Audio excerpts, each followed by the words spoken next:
asalaamaaleykum askanu département de Pikine asalaamaaleykum waa Djiddah Thiaroye Kaw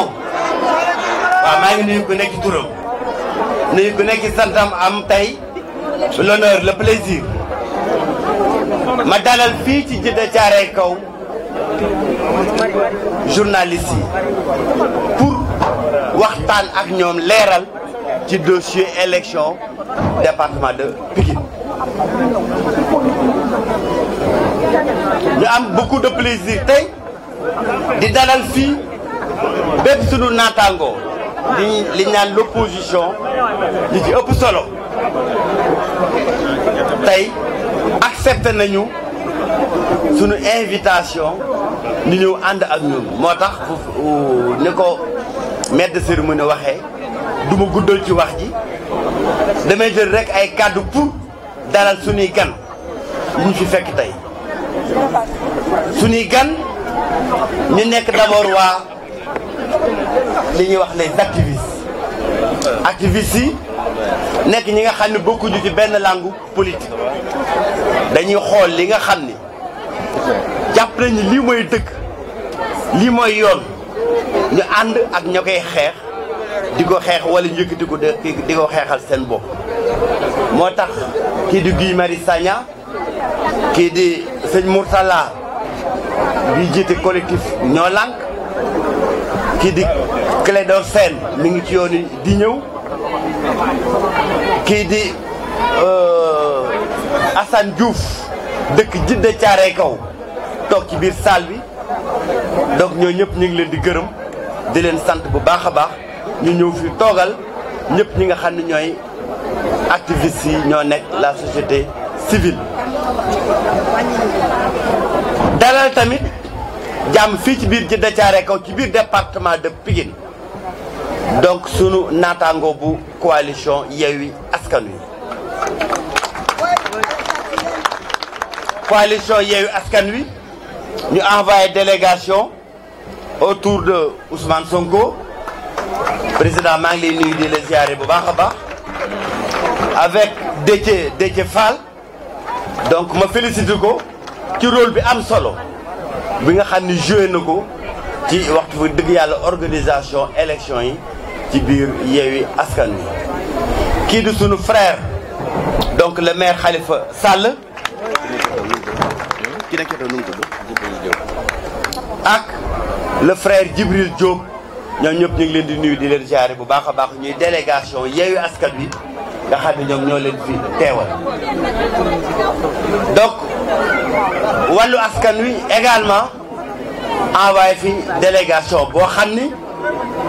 ka ko jiite mooy le président Mamadou Lamine Diallo di président Tekki di coordonnateur électoral bu coalition wàllu ak mon frère Mayoro Faye donc di secrétaire général adjoint du parti démocratique sénégalais ay ma terminé sur mon grand frère Doudou Wade mi toog sama wet ñoo fi également au nom de la coalition wàllu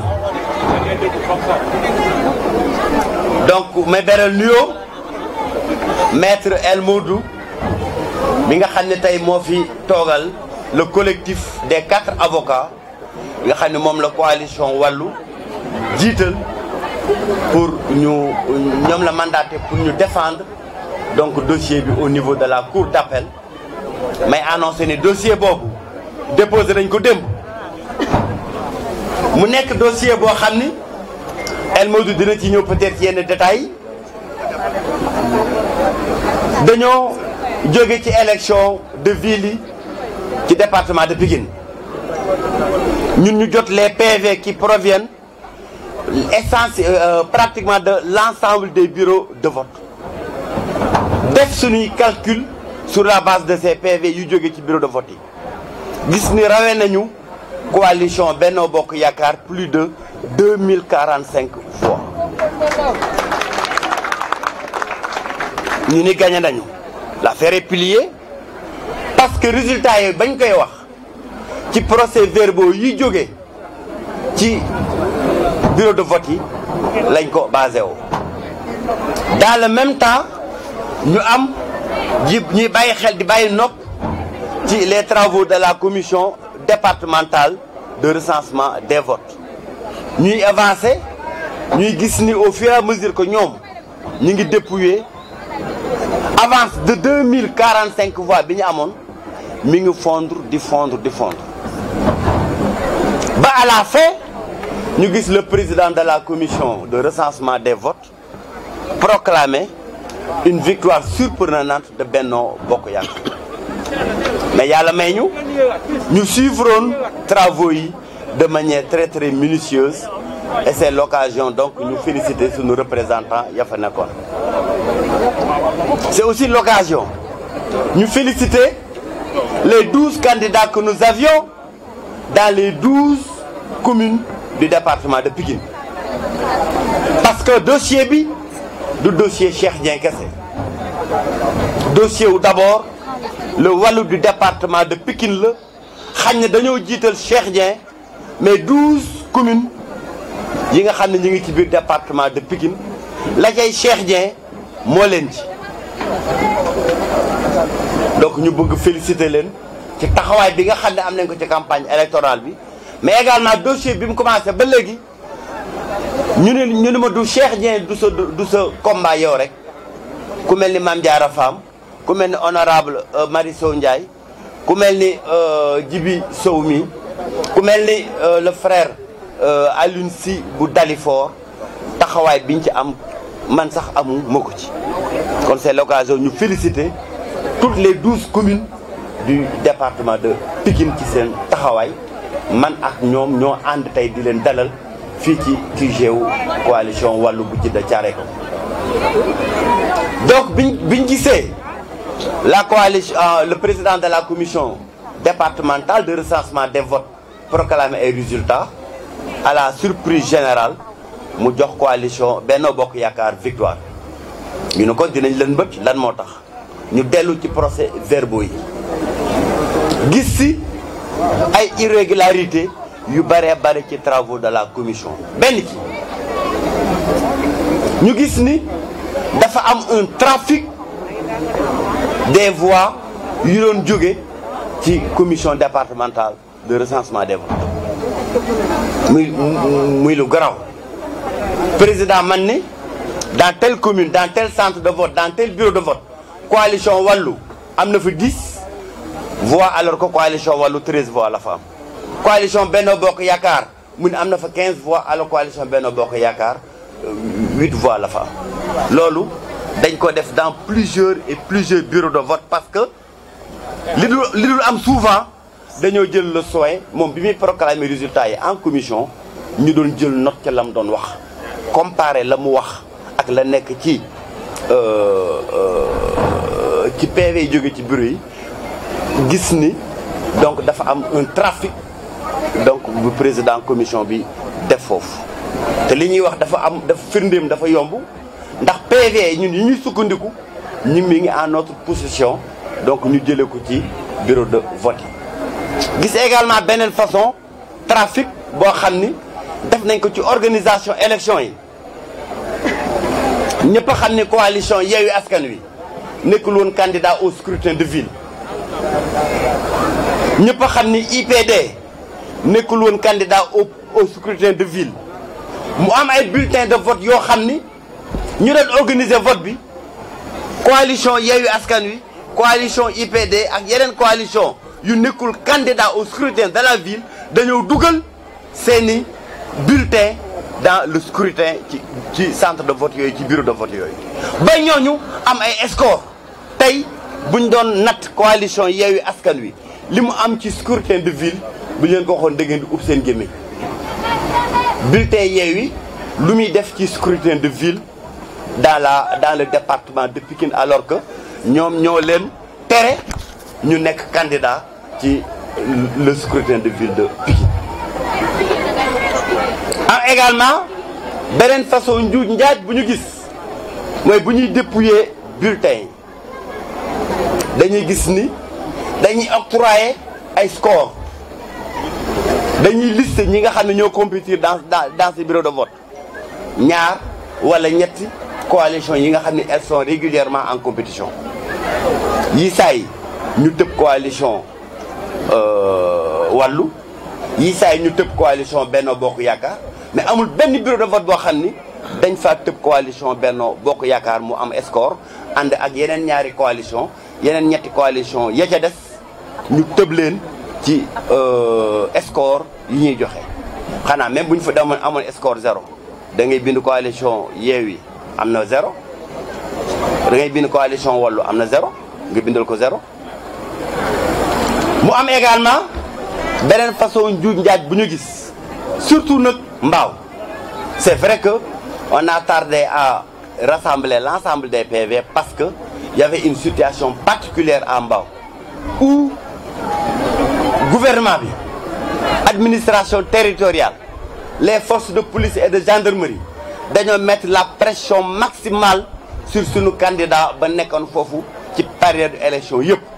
di ko bundu xatal ex bu ci këram sànni fa ay grenades lacrymogènes pour empêcher le maire Abdoulaye Obama mu mener une campagne mu mener un jour de vote tranquille loolu ñu koy dénoncer au passage mais donc désagréger le scrutin à Mbao ba am ay bureau de vote yoo xam ni da ngay gis dans ce centre de vote là ñun ñu am plusieurs bureaux de vote yu ñuy score yu mag yenn bureau de vote yi ñu bind ñu fi score 0 mu nekk manifestement il y a eu une manipulation du scrutin dans ces bureaux de vote yooyu parce que 6 bureaux de vote mënuñu am dans un centre bureau bu nekk nga am fait 50 fait 40 fait 30 bi ci des nga am fa 0 manifestement dafa am ay manipulation du scrutin. Mais malgré tout ça et ça qui est le plus important ñun bi ñu defee le total des scores yi nga xam ne moom la coalition Wallu enregistré dans l'ensemble des bureaux de vote du département ñu gis ni ñun ñoo raw au score la coalition Benno Bokk Yaakaar et donc ñu ni mais c'est extraordinaire que malgré toutes ces manipulations yi ñu gis ñun ñu raw au score la coalition Benno Bokk Yaakaar la commission nationale de recensement donc di proclamer Benno Bokk Yaakaar moom moo waral seen teewaay fi ñun ñëpp tey ma leen ci sant leen ci gërëm bu baax a baax.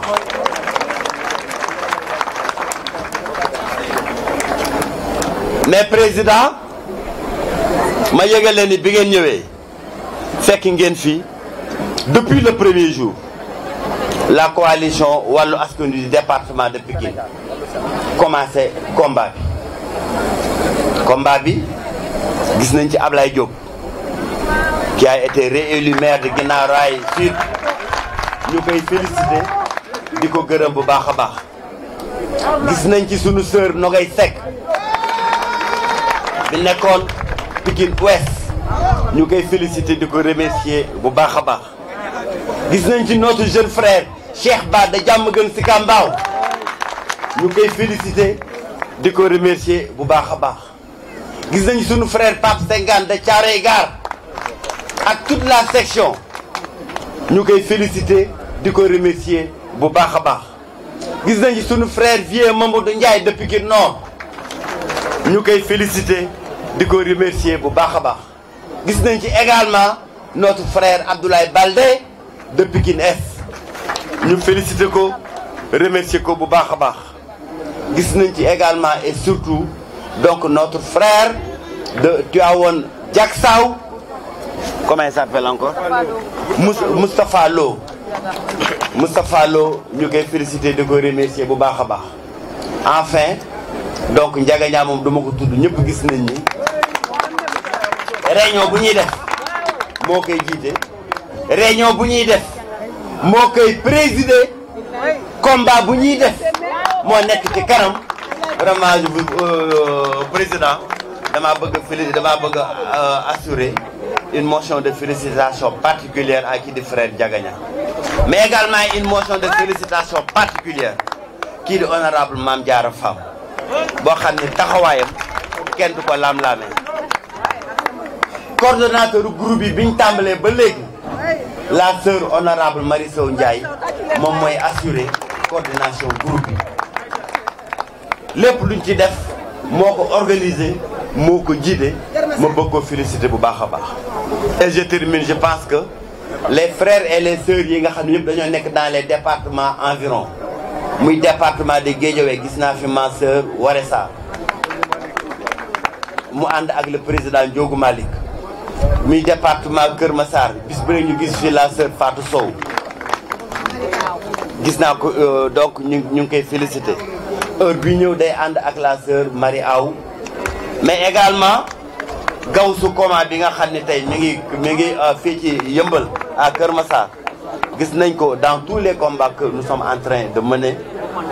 donc loolu laa bëggoon a wax ci sama déclaration sant leen gërëm leen bu baax a baax wasalaam jërë ngeen jëf